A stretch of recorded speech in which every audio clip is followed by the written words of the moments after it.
नमस्कार, मैं हूं आपके साथ अंजना और आप देख रहे हैं मेट्रो न्यूज राजस्थान। आइए बढ़ते हैं आज की बड़ी खबर की ओर। राजस्थान में जल्द होंगे निकाय चुनाव, 91 बोर्ड को भंग किए बिना कराई जाएगी वोटिंग।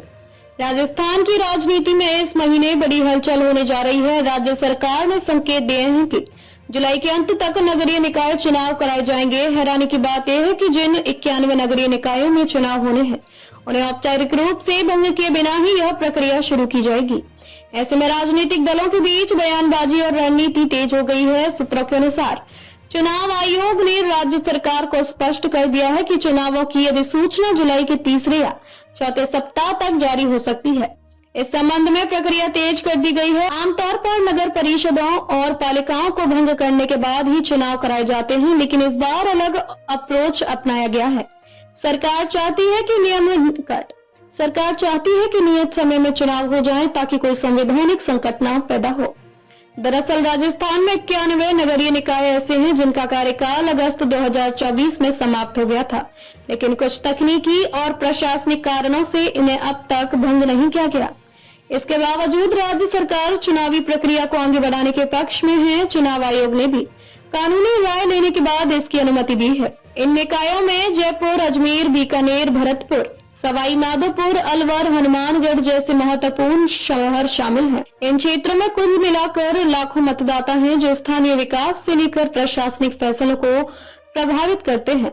सरकार के इस फैसले पर विपक्ष ने भी सवाल उठाने शुरू कर दिए हैं। विपक्षी नेताओं का कहना है कि बोर्ड को भंग किए बिना चुनाव कराना संवैधानिक प्रक्रिया अवहेलना है। वहीं राज्य सरकार का कहना है कि यह निर्णय पूरी तरह नियमों के तहत लिया गया है और उसका उद्देश्य है समय पर स्थानीय शासन की पुनर्स्थापना करना।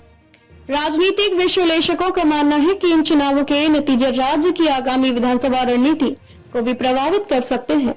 सत्तारूढ़ दल स्थानीय स्तर पर अपनी पकड़ मजबूत करने की कोशिश में हैं, जबकि विपक्ष इसे सत्ता विरोधी लहर के रूप में इस्तेमाल करने की रणनीति बना रहा है। सूत्रों की माने तो सरकार और चुनाव आयोग के बीच इस बात पर सहमति बन चुकी है कि चुनावों की प्रक्रिया समयबद्ध तरीके से पूरी की जाए। हालांकि यदि सूचना जारी होने के बाद ही स्पष्ट होगा कि चुनाव कितने चरणों में और किस तारीख को होंगे। सरकार द्वारा इन बोर्ड को भंग न करने का एक कारण ये भी बताया जा रहा है कि इससे स्थानीय स्तर पर व्यवस्थाओं में रुकावट नहीं आएगी, लेकिन प्रशासनिक अधिकारियों के बीच भी इसे लेकर असमंजस है, क्योंकि यह तरीका पहले कम ही अपनाया गया है।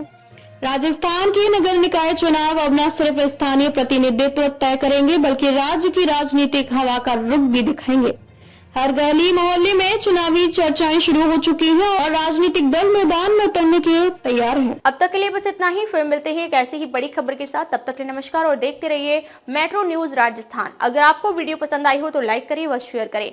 ऐसे लेटेस्ट अपडेट पाने के लिए बेल आइकन प्रेस करना ना भूलें। अगर आप हमें फेसबुक या फिर इंस्टा के माध्यम से देख रहे हैं तो हमारे पेज को फॉलो जरूर करें। धन्यवाद।